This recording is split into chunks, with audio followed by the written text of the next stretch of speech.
alaikum. Good afternoon, everyone. It is a privilege to welcome you to the CEO Power Panel. We have a phenomenal lineup of leaders shaping the future of grocery retail in one of the most dynamic regions in the world. Changes in consumer behaviors, increased competition, emergence of new technologies, and pressure on the bottom line are driving grocery retailers to reinvent their playbook. Our goal today is to unpack how leaders are driving this change. Let's start by grounding ourselves in the market context. Mohammed, can you please tell us what are some recent shifts and dynamics that are impacting your business?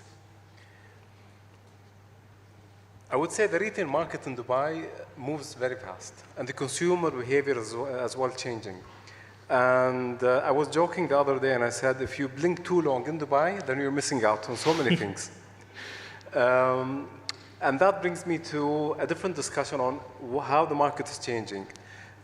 People today, consumers today are, one, more aware, smarter than the retailers, and they move faster than the retailers themselves. They can compare prices between us all. They can compare our prices between offline and online, and they can as well compete prices between domestic and imported items. So the question here is, how can we adapt? How can we understand? And how can we be agile enough to be as fast, if not faster, than the consumer? Great, thank you. Bajoy, from your perspective? The market, the grocery retail market in the past, let's say from year 2000, has been having radical changes, and the pace has been very fast. So the advent of Continent then, which was a Portuguese retailer that came into this market, for those who don't know the brand, they bought in modern trade terms, and they changed the business. So that was the first decade. The second decade, we saw retailers evolve. UAE started to change its demography. You had plenty communities that came up, and retailers like ourselves got into formats, multi-format retailing. And we realized what it takes for a trolley shopping, what it means convenience retail, and what it means neighborhood retail. And we started differentiating ourselves and growing our business that way. Whilst what we see from the 2020 onwards, obviously we had COVID, and that changed a lot. And you saw the online business really exponentially grow in that phase, because that was something that retailers were already in, but they were not really ahead of the curve. And from 2020 onwards, I would say post-COVID, it's really about how efficient we are in our businesses. The center of it all still is the same. It's the customer, and it's the shopper behavior, and it's the demography that you cater to. UAE is a paradigm, the region is a paradigm when it comes to the number of nationalities, the pantries we cater to, the pallets we offer. Even from the same demography, you will see shopper behavior that's different. So it's always the challenge posed with every retailer is being relevant to the shopper, and this is where technology comes to play. Some of the terms that are probably misunderstood and over-exaggerated is digitization. But there's a lot of benefits of it where you can learn your shoppers better. You will know what actually gets into their pantry. You could drive your business a lot more efficiently, with the right technology in place, with the right digitization, which of course AI leads there. And this is a game changer going forward, but we need to do it the right way. We need to have a cost structure in mind. Of course, the challenge on profitability, bottom line, is there. In the last 2 years, we've been seeing state-driven governance that's come in, which has also changed the dynamics of regulatory factors in our business. So that is also very much playing its cards now. And sorry I have to say this, but regionally we have always been having geopolitical issues, and now we are probably seeing something which hasn't really emerged and evolved to its fullest, but that's going to pose challenges of supply chain and related factors, costs of operation, shipping, so on. So these are going to be the challenges that we see. I guess going forward, it's about future-proofing our business, knowing who our shoppers are. We have a a young generation that's coming up. They are not brand conscious, probably not even relevant. They are more driven by trend, and it's about how well we know them and cater to them. So I guess technology is going to play its role the most going forward to improve our back of house efficiency and improve a lot lines. of things to take into consideration as you plan ahead, I guess. Yeah. Thank so you. that's it. Thank you. Mus'hab, from your point of view, any trends that you're seeing that are impacting Grandiose? So actually, there are a lot of things that are happening in the market, and we have to survive in the end of the day. So basically, you see like new entries, new people, new players in the market, and we always say like, not always, but we always mention that the UAE market is quite saturated as of today, but then you get surprised with like there is an opportunity and there is a gap. So if you really look deep, you will find like a place where you can fit yourself. So basically, we talk about the cost of land. It's of course something that is I believe they can share with me the same, or they can agree with me, that the cost of land is becoming quite high, which makes us like shift more towards a digitalized option, towards like online. We can see even the people are starting to move from offline to online, which is actually something very rapid, and we have to run behind it, and we have to run to seize the opportunity of being existing online and have new innovations. Which of course there are too many platforms in the UAE market that are support us to have like a good, solid online business. I mentioned the cost of land. Today, if you want to really have a place or like a location in a place where it's high-end, you have to invest a lot. And today's people's also like the trend of the people and the way they think, it's quite different than before. They are like going towards new products, new ideas, new innovations, which makes it actually a little bit, let's say, challenging for us to come up with the new ideas. So we started to shift to buy from outside and to import more. Of course, also nowadays, for the local production is becoming famous. Let's hold a bit your thoughts on what you're doing. We're coming next on that. Yeah. Thank you very much, Mus'hab. Thank you. Sunim, from maybe more on the eating habits that you're seeing in consumer and purchasing patterns, are you witnessing any changes on that front? Good afternoon, everyone. Mohammed and I have been to last week in Amsterdam for Consumer Goods Forum, and we visited many supermarkets. One of the first day is a retail tour, and we went to the stores, and we both were proud what we have achieved in this region as far as the supermarket are concerned. Now, one of the challenges which I see from that perspective, what we saw and what we have seen here, there is a bit of a challenge and an ambiguity in retailers' mind.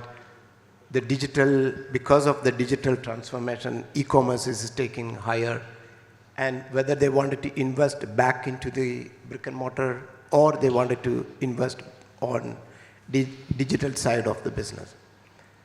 That is one impact I have seen as far as our business is concerned and the regional business is concerned. And second, of course, the microeconomic activities of this region is helping us. A lot of affluent customer base, young aspirational customers. They don't have enough time, but they wanted to be living healthy like the other panelists mentioned. One of the other trends what we have seen since last 5 years, and the growth is double-digit, almost 25% on year, is the healthy eating side of the business, which is consume now, take home, consume later. That segment of the category is growing faster. I understand the reasons behind it. Since COVID, people are more conscious on what they eat, whether it is a breakfast, lunch, or dinner. They actually look at the provenance of the product. They look at what are the ingredients included on the product. And that may be the reasons why it is growing faster than what we anticipated. So the eating habit has been changed. lot of multi-ethnicity customers are coming to UAE particularly, and they're all different, but one thing is they are not different because they are all wanted to be a healthy eating habit, and that is the behavior I have seen as a big change. Thank you. Okay. Go ahead, please, Mohammed. Disclaimer, we were in Amsterdam for the right reasons. Thank you, Sunil. Bertrand? Yeah, good afternoon, everyone. Thank you for having me for a session of learning today. We spoke about customer, we spoke about pricing, discount, convenience. I will not repeat that. Maybe let me add two other perspectives. One will be capital deployment, and the second one will be governance. So if you look back, LPs or shareholders in general have been enjoying quite high return, with a high speed, but it's probably not the case. So we start to see pressure to deploy capital with probably longer holding positions, longer payback, less returns, more risk. So that is how can we as retailer cope, and I think we mentioned a little bit on the real estate side that well. So that's a trend that I think we need to factor in a way of doing. The second one would be governance.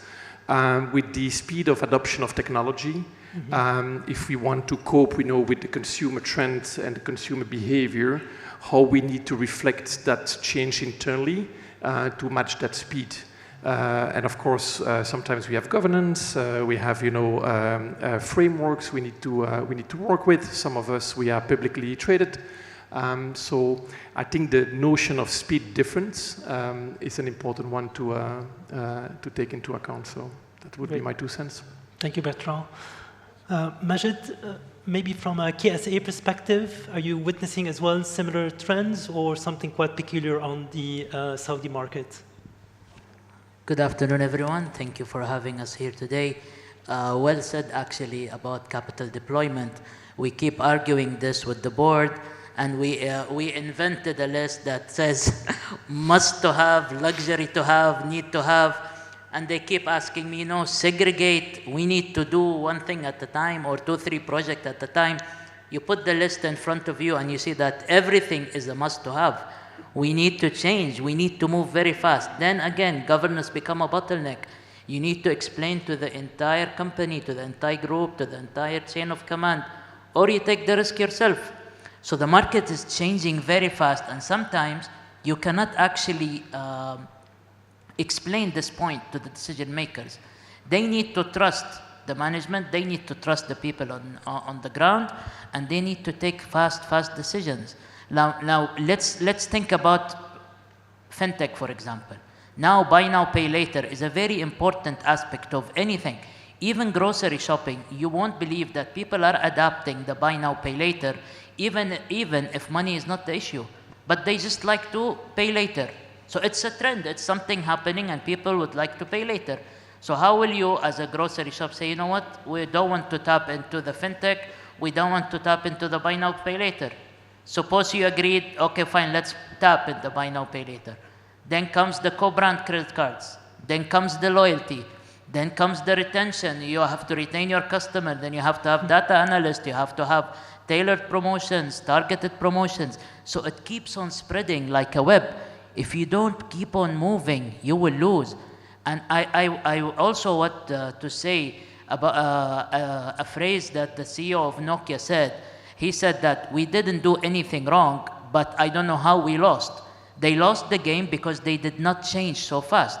So what we always say, and we always bench our board meetings starting, is let's move, guys, let's move. We cannot keep on discussing.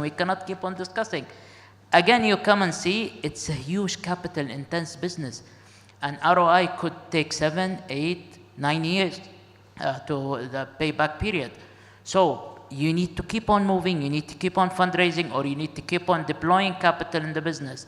And then if you look at the entire, let's say, retail market, I truly believe that the concept of huge supermarkets will become obsolete in, let's say, 10 years. There is no sense of paying 7, 8, 9 million dirhams in rent for a supermarket. Okay, you want people to come and see luxury goods, but they don't need to come and see fruits and vegetables. If they trust the brand, if they trust the picker, then they will buy it online. it means then you will offset these branches or these locations to a faraway place or a place within range which has no customer facing, less capex, less opex, faster deliveries. One thing about quick commerce is developing very fast. We started analyzing the data from quick commerce and we found out something very weird. 80% of people who gets their delivery not on time, they transact again. Can you believe this? So they just need to see that it says it's a quick thing, it's a quick delivery. They order it, even if it's late, they transact again. But what do they really care about is when you say that it's fresh, it means it's fresh. When you say that it is 1 kg, it means it's 1 kg. These principles, if you keep it intact, people will keep on transacting with your business. So lots of dynamics, lots of things. But the way I see it is you need to keep on moving very fast. Thank you, Majid. Consistently, we heard there are different trends impacting the grocery retailers. There's definitely a call for action. Mark, based on these trends, what are certain actions that Short-Terms is taking in order to adapt and to remain relevant vis-a-vis customers?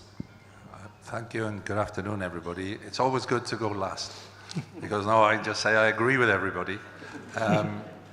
So I've been out of direct involvement with the industry for a number of years and recently moved back in. And I think all of that has changed. It is more difficult now for capital.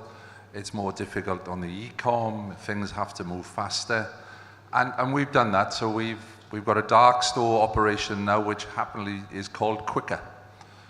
So we have one in operation. We have plans now to expand that offering within our business. We've just separated, so we're slightly different maybe to some. We also have a distribution business under the Short-Terms banner. So we've now separated the e-com and digital from both the retail and the distribution and created a standalone e-com digital business. We're 4 weeks into the separation, so we'll to be discussed when we come back. But I think I was listening to Mrs. Gagawi earlier on, and she was talking about customer experiences. And the one thing from leaving the sort of direct involvement to coming back, and Sunil and I were talking over a cup of coffee the other day.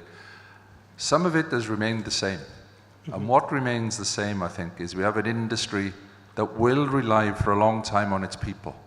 Because people will provide those experiences, whether it's speed of picking, whether it's an experience in the store or Tapan and the guys in their fast food restaurants. And that perhaps gets lost in this rush to technology. And I'm old enough now that I've, Generation Z promised us a paperless office. Well, good luck with that. The next thing was blockchain. Everything was going to be on blockchain. Okay, well, good luck with that. And now we have AI. And AI will have a big effect on our business. But I think there are some core things that we all do well. If you look at the brands here, we all do it well. It's delivering that store experience. Mm-hmm. I think a store experience, whether that's your digital store or your physical store, consistently delivered, and Sunil is smiling now, because that's what he's done for 20 years. He's consistently delivered a promise in store. And I think that as a core will remain while we're all doing the quickers and the digital transformations. So that's what I see. Some things have changed. Some things require more speed. I think there'll be some consolidation because, what will happen is the brands that get caught in the middle between the monster brands, as you may say, and the up-and-coming brands, what are they going to do? Where are they going to go for help? So I think the opportunity is not only in new stores, but the opportunity will be in consolidation. So yeah, that's how I see it. Thank you, Mark. Thank you. Sunil, building on what Mark mentioned about how Spinneys is, a deep focus on the customer experience and the shop experience, can you shed a bit more light on that? One of the challenges, all the retailers, as I mentioned earlier, the digital and e-commerce is taking place and it's complicated, complex. You need to have resources. And you have to invest more on e-commerce. Otherwise, customer comes, drive their own car, come and park in front of your store, take a trolley, pick themselves, go to the checkout, and go out. Now, as a retailer, you have to do all this job yourself. But as a brand is concerned, until and unless you emphasize the customer experience and the service-oriented mindset within the brand, with the product range, we sell almost a 65% fresh food. So it is difficult to replicate that fresh food experience in digital side. What you have an image of a mango, for example. And customers who are on digital side do not have a time to search how many mangoes and experience the provenance and look and feel of the mangoes. So they have to come to the brick and mortar to experience that experience of fresh food. So as a fresh food retailer, it is very difficult to create that exact experience in digital side. But I'm convinced, like Mark mentioned, we had a conversation ourselves, and in the conference also one of the things which I mentioned is consumers, you and I are consumers. We eat every day and we go to the supermarkets every day. We buy online. What we buy online, the food, we buy food, whether it is restaurants or supermarkets. So we are not going to change. It doesn't matter what happens in this world, the digital transformation or whatever you call it, artificial intelligence. But the human being is not going to compromise the food which you eat every day. It has to be delicious, it has to be healthy, and it has to have, the retailers have to give the choices for the customers to choose. So I think the experience within the store, it is so crucial element for the success of the retailers going forward, because otherwise you will be one of the things in between a brand and a consumer. So we focus purely on the brick and mortar experience vastly. And you've launched a new format, right, with the kitchen? The kitchen, you've launched a new format on the... And also, particularly in UAE, it is very difficult to have a particular format store, because you are not necessarily to be getting a supermarket size. You may get a supermarket 2,500, then you may want it to serve the customer where the customers are, then you may get a 800 square meter store or 300 square meter store. And as I mentioned earlier, we saw the transformation and the need and the desire from the customer's base for the healthy eating option, whether it is breakfast, lunch, or dinner.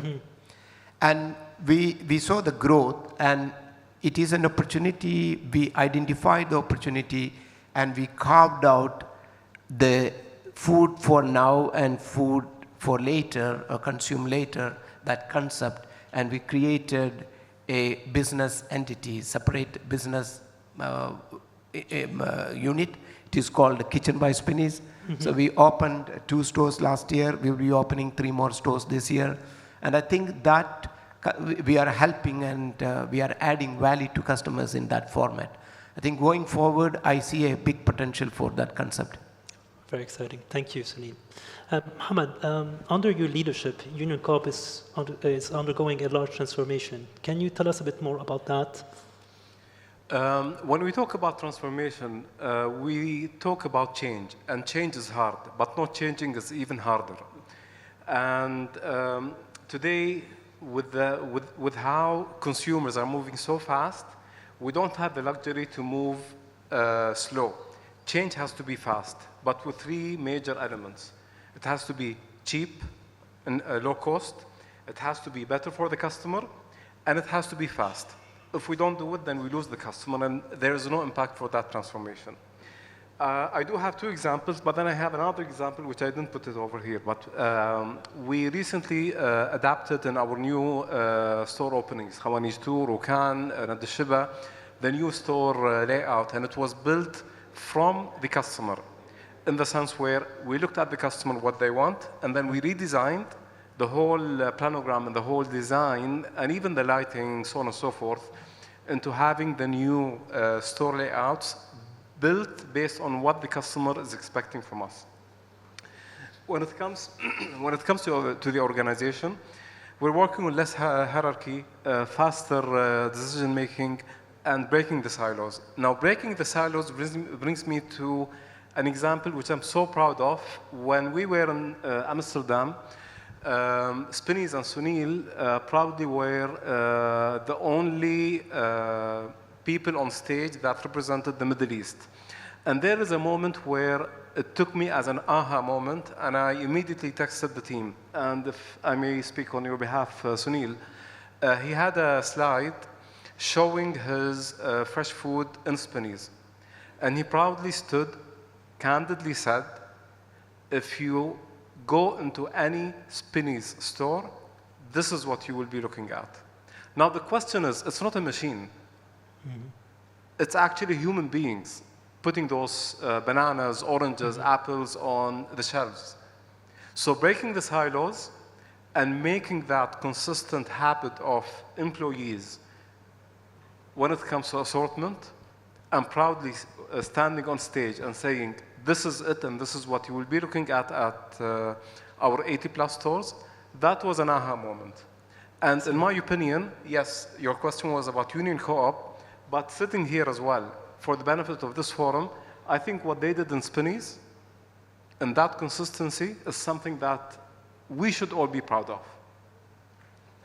Yeah. Fascinating. Thank you, Mohammed.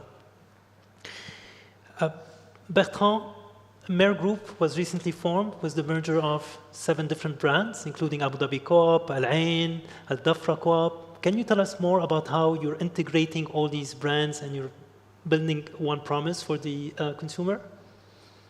Yes, thank you. So indeed, Mer Group is, let's say, 10 months old. So in September, we officially created a group combining multiple retailers from Abu Dhabi as well as commercial real estate company. So we have transforming, the governance, from a co-op to a regular, commercial entity. We have been listed on ADX December 9th on a direct listing program, and now we are, now the show starts, I would say, with integration. So you can imagine we have 5 payrolls, we have 5 ERPs, we have 3 different checkout systems, and so forth. So we have cut our integration program in 3. Point number 1 is let's have the transactional level right. So we speak about availability, we speak about pricing, we speak about freshness. It's required a lot of our time right now, probably 60%, getting able to transact on a day-to-day basis on a consistent way, like mentioned before. The second layer that we have focused a lot is on our people. I think it was also mentioned. So we have reviewed, job descriptions, salary scheme. We implement some incentives for everyone, actually, from top to bottom and bottom to top. We have also started some retail schools in butchery and fishery, especially. And then we are almost done. In a few weeks it will be done, but we have a program to rebrand and remodel 100 stores. It will be done around 15th of July.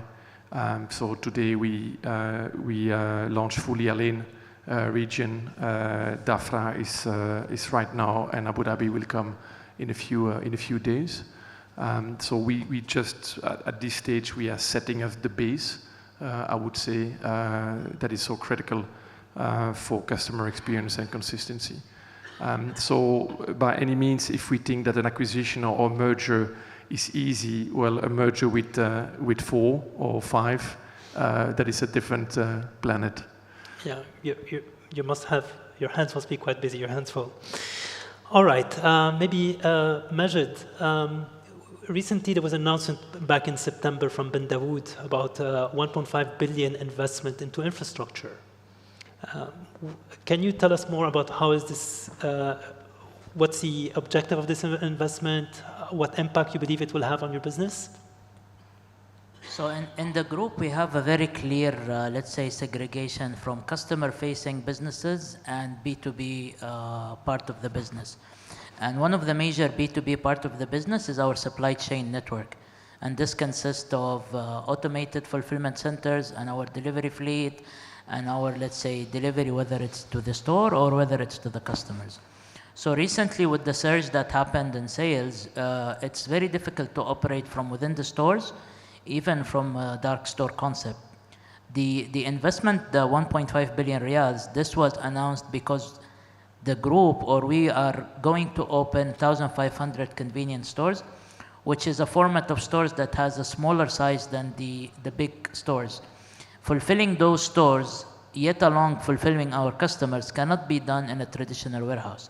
It has to be done through an automated fulfillment center. So this is where we announced that we will be investing heavily in the supply chain, and we believe that this will be the backbone of the business, whether it's expanding in the stores or whether it's expanding in the, let's say, delivery services.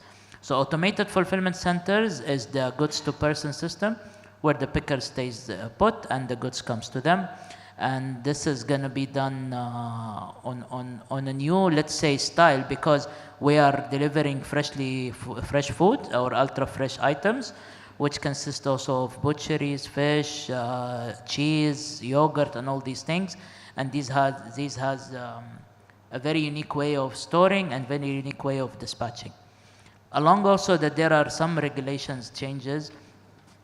The concept of having a butchery island inside the supermarket will be also obsolete, because the governmental entities has announced that as of next year, you won't be allowed to, let's say, put the meat or put the fish inside. It has to be pre-packed with a barcode and then a production day and an expiry day. So these, in order for you to fulfill for your stores, you need also to have automated fulfillment centers. So this is where the project is, and it's a 5-year thing, and we're looking forward for it. Thank you. Joy as well, from Safir, there are also recent announcements on investment in supply chain, right? Yeah, so at Safir Market, we are developing a state-of-the-art distribution center of about 23,000 square meters. It will be, Safir has a typical characteristic, which probably none of my co-panelists have, is that about 36% of our business comes from apparel, fashion retail, very mid-segment targeted, and these brands are pretty dominant. So that is a part of the distribution center, which will be there. But dominantly, we want to distinguish ourselves with fresh. Fresh is what will lead shoppers into our stores. And we have a processing center there. We have a meat plant that's being planted there. And there's also differentiation that we are hitting. So one of the major disruptions in the market, especially when you're a mass retailer and not selective, is this unorganized sector that's bloomed over the past 5 to 7 years, 10 years, where they are, by and large, depending on parallel imports, the products that they sell are not very authentic. And they tend to give us mid-segment retailers a difficult time. So we need to compete with them. We need to find other markets that we can import from. We need to find partners who are into the discounter model or the club format, who are not present in these markets, that we tie up with them and bring those products into this market. So for example, if we could talk to, let's say, a retailer who would never be in this region, so let's say Loblaw, so for example, Costco, we don't have the scale for them. And if you can get a Kirkland from there and have a partnership with them, that gives you an exclusivity. So we're looking at importing products that will create a differentiation that's not easily adaptable, and that will kind of, I mean, there was a time I remember Choithrams was doing that. We partnered with them to get Tesco with my previous employer.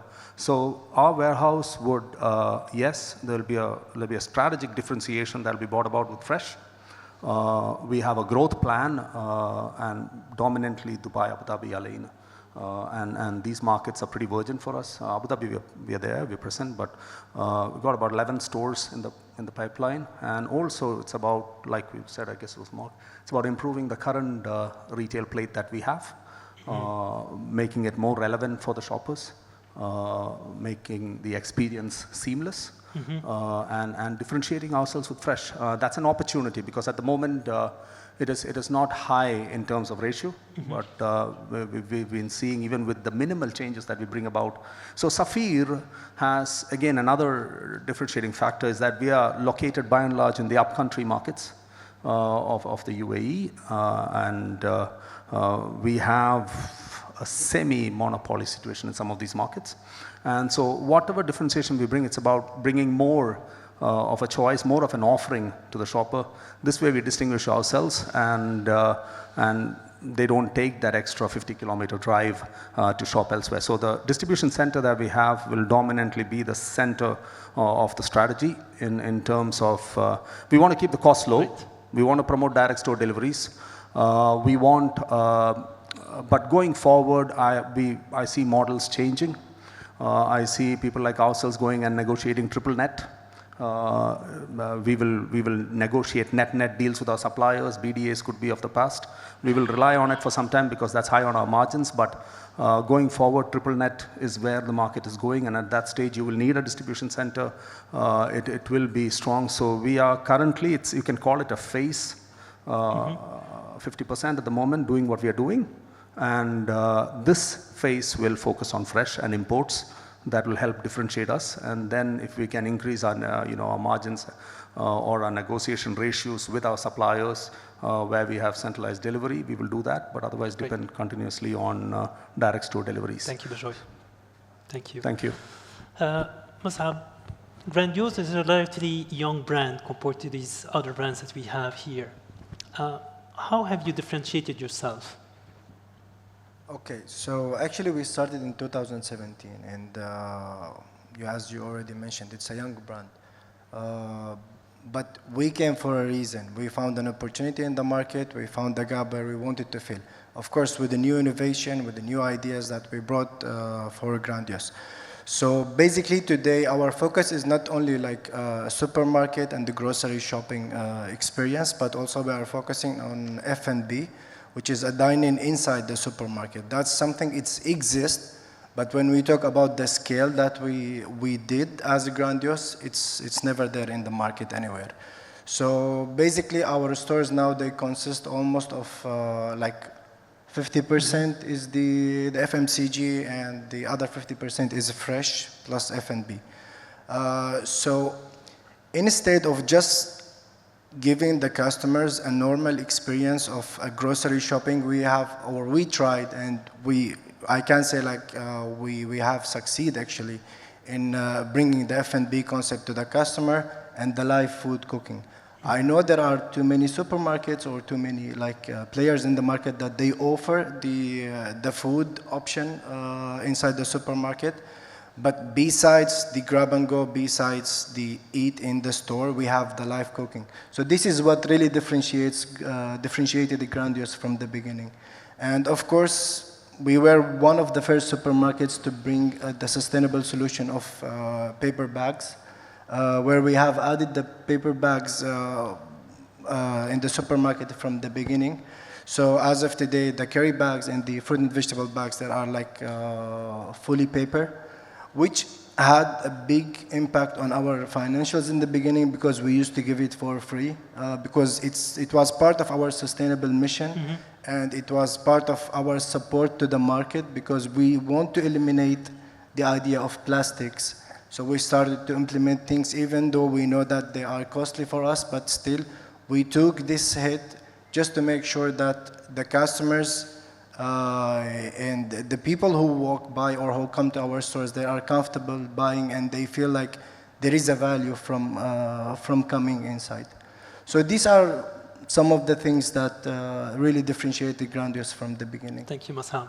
Thank you. So we can tell there's investment going into formats, investment into supply chain, technology, people remain as well at the center, the store experience as well, fresh food as you mentioned. So clearly the GCC retailers are not only reacting, but they're setting the standards when it comes to reinvention.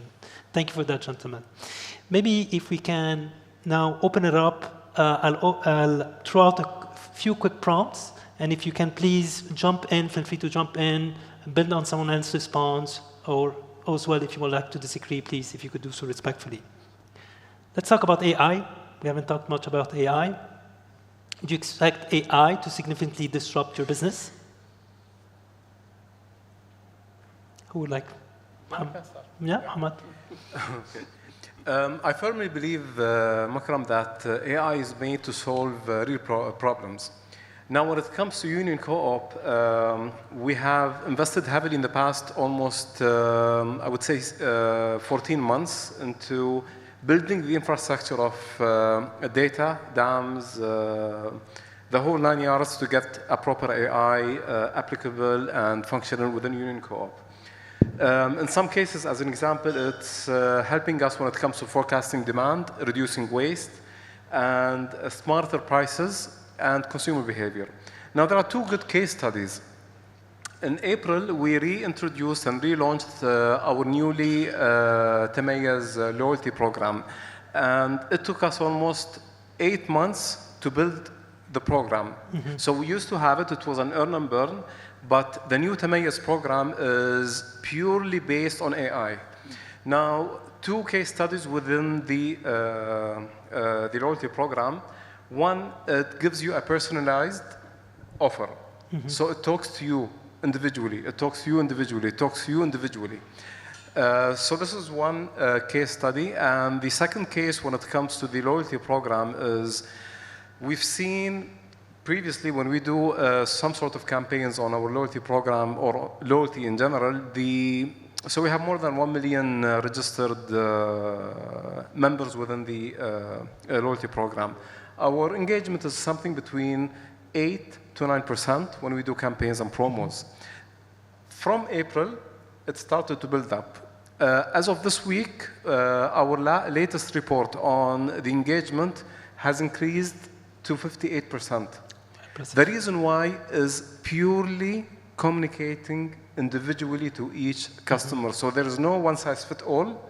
So that engagement that reached 58% is not one promo. It's actually so many promos mm-hmm. Sent to different people. Now, you also mentioned that the GCC is obviously leading the way when it comes to retail. And I think there is a reason behind it.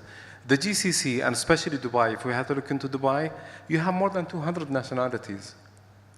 They come with different expectations. And the population within the region are, I would say the majority are below 40. With now as well Gen Z coming into the market, starting to building their families. If we don't adapt, as I said in the beginning, if you blink too long, you will be left out. Mm-hmm. One last point on AI as well that helped us, and there is a book, guys, if you want to read it, it's called Unlearn. It's a really beautiful book called Unlearn. In one of our stores, which is in Mirdif, it's a predominantly Emirati consumer segment.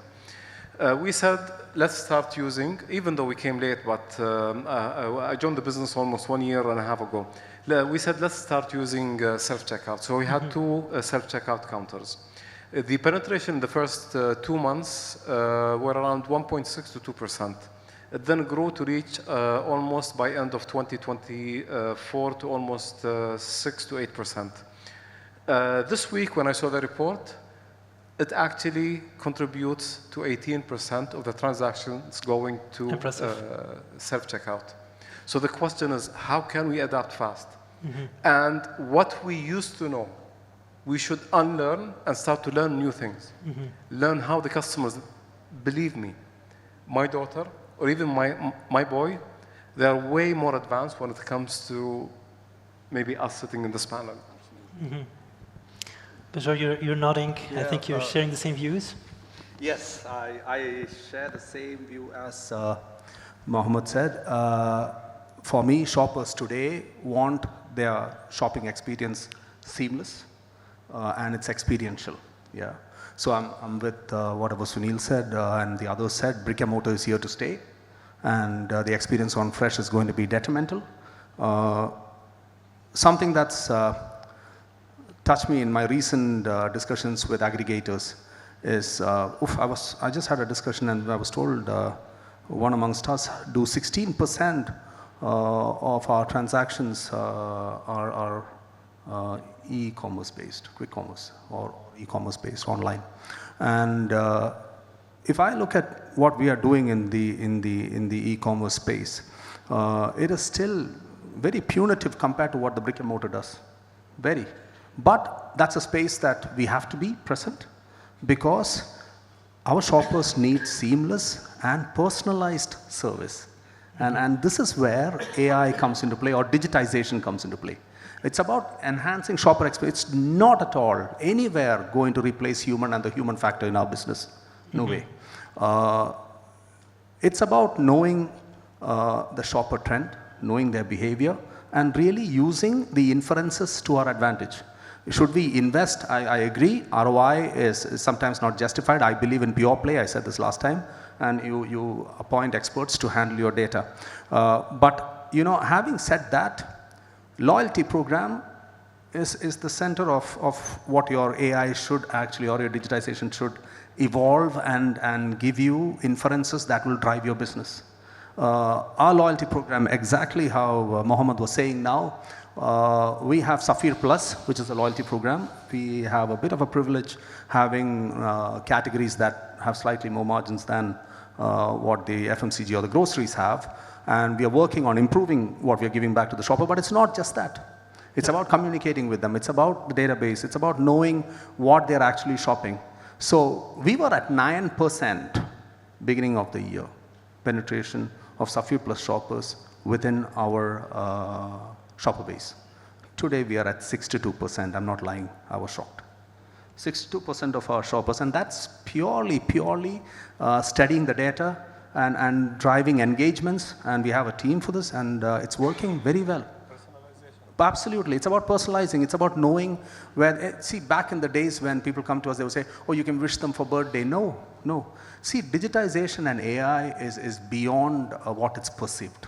Yeah. You can have a camera on your shelf and understand your out of stock situations. We haven't done it yet.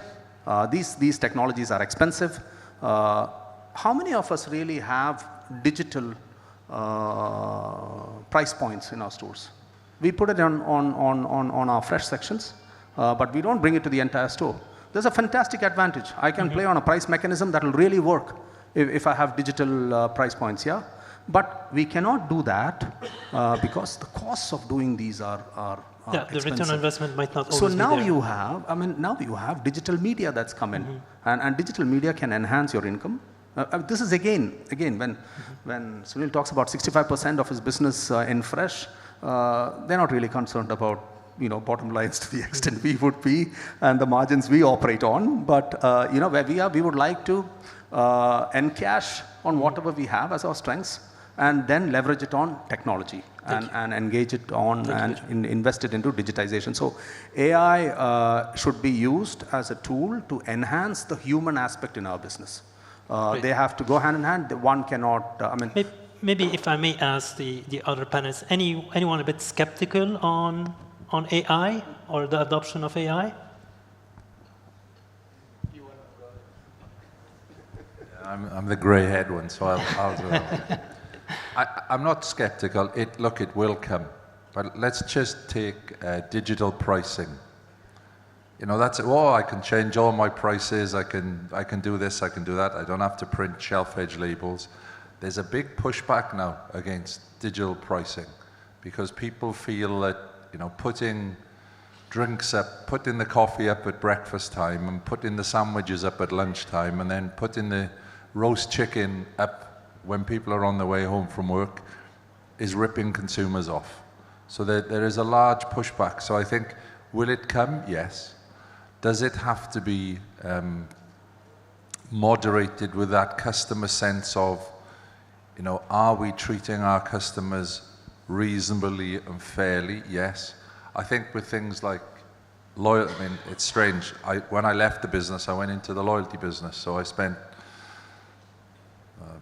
chunk of my career running some large loyalty companies, and Can that data work in a business? Yes. But I think the main thing, and a few people touched on it, I think especially with boards and things, you have to be in a position where the board understands that some of the fundamentals of their business will change from what they used to do because the data is telling them you have to change and do things differently. And one of the problems we have in the region is short-term HR contracts. So for example, a loyalty business AI could take you 2 to 3 years, and there are too many people focused on this year's delivery and getting their bonus, next year's delivery and getting a bonus. So there are short-term decisions being made for personal reasons at the senior level, whereas longer-term decisions need to be made, especially when it comes to the adoption of loyalty and technology. So take a personal example of loyalty. I've now been married 42 years.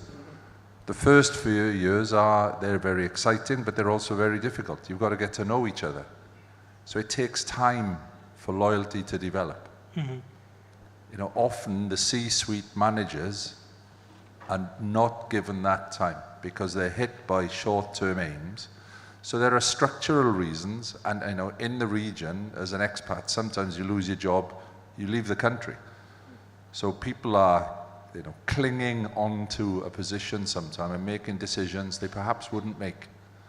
And so some of those things need to be looked at for a proper adoption. But will it come? Yes, it certainly will. Things like buying, you know, we all buy from all over the world. We've got long lead times into the UK, America. People are all doing direct imports. If we can improve that using AI, you know, we should do it as quickly as we can. Thank you, Mark. Majid, I know that you are an innovator in the space, in AI adoption. Do you share the same views as Mark? What's your... So, couple of quick things. AI, yes, sure. It's re-innovating the way we think, the way we look at data. You can just put the data and then AI will run a report. But at the end of the day, it's up to you to read the report and to execute and to approve or disapprove. Even if it's an AI-driven, let's say, data analyst. We have, it has been a part of our business since the beginning. We have focus groups that always thinks and seeks trends. Now, how will you know a trend that is among Gen Zs if you don't have a Gen Z in your team?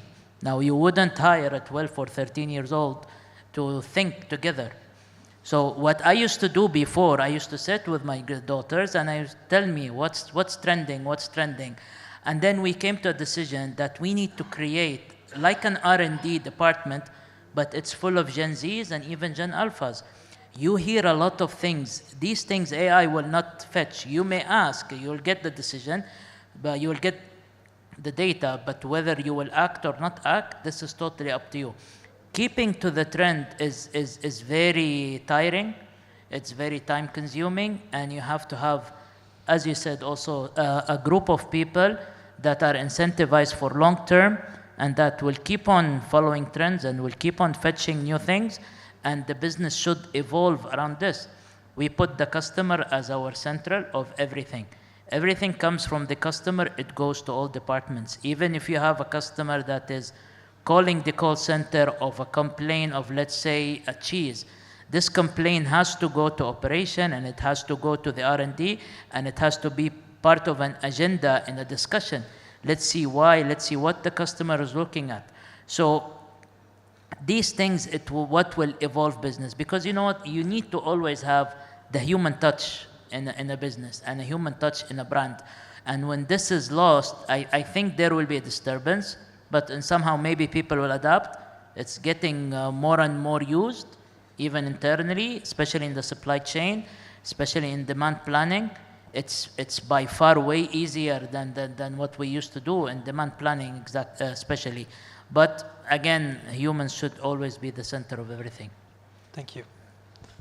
I just add one point on the dangers, and I won't mention who. We put a brief out for our brand looking at the marketing, and we had a couple of presentations during the week. After the first presentation, our head of marketing put our brief into ChatGPT, and near enough, word for word, what we'd just been presented by an agency popped out the ChatGPT. And what really struck me was the logo that they told us we should change our logo and, you know, do all these various things. ChatGPT had recommended that logo. And he just went, look, that's what they've done. And within 2 minutes of them walking out of the room. Now, obviously, they're not going to get the brief back. That's one of the dangers, right? Where you just get this sameness. And we all become the same. I agree. We need people within the business. You know, we're all in the same industry, but all our stores and our offers are easily differentiated.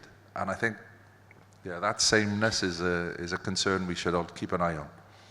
Great, thank you, Mark. Maybe Makram, if I Yes, have a please. slightly different view. I think it's AI is absolutely here today. Not disputing anything about people and human centricity and customer centricity, absolutely. But a couple of points that we need to be extremely careful of.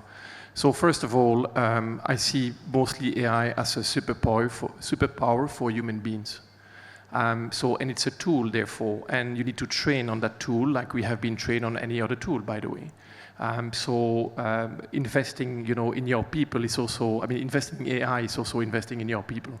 That's one. The second one is we don't need to boil the ocean to start to do some projects that are very specific. Is it for mass recruitment? Is it for writing a contract? Is it for demand planning? But basically, this is mostly machine learning and Gen AI, correct? So maybe agentic AI, we will come back next year and speak about that. So that's one point. And the last point is there is plenty of solution available on the market that we can tap on. But it's a question for us, and we are not yet at the stage with Mer Group where we can massively invest because we have all these kind of fundamentals to build. But definitely back next year or back end of this year, we will massively go in that trend, giving more power to our people to execute their task, whatsoever it is, but not boarding the ocean with mass program, more specific on it. AI is already there for retail for sure, and we should acknowledge that. Thank you, Bertrand. All right, we're running a bit out of time, so one final question to close it up. Future outlook. In 1 or 2 words, if you could tell the audience, what is one bet that you're putting in place that you believe will change your business? Or define your business? Value, options. Thank you, Mohammed. 1 or 2 words. I'll take 3 words. 3. I'll limit to that. It's about remaining relevant. It's about future-proofing yourself by remaining relevant. It's about being digitally engaged. Social commerce.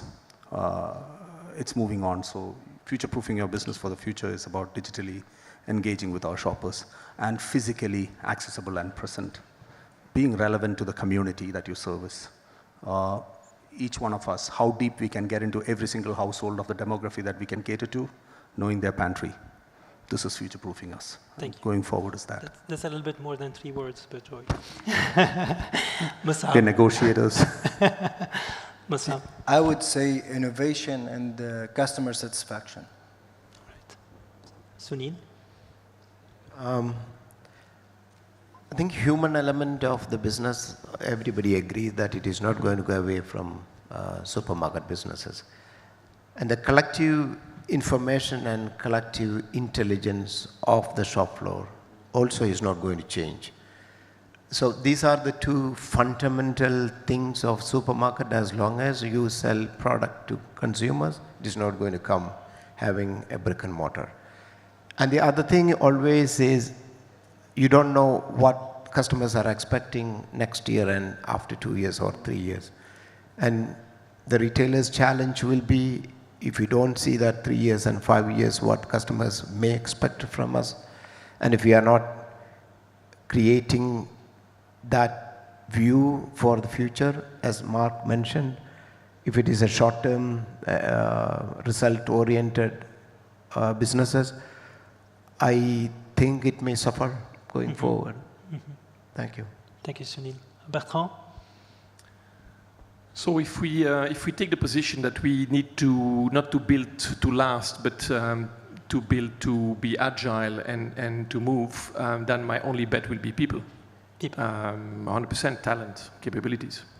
Thank you. Again, having a great team is key.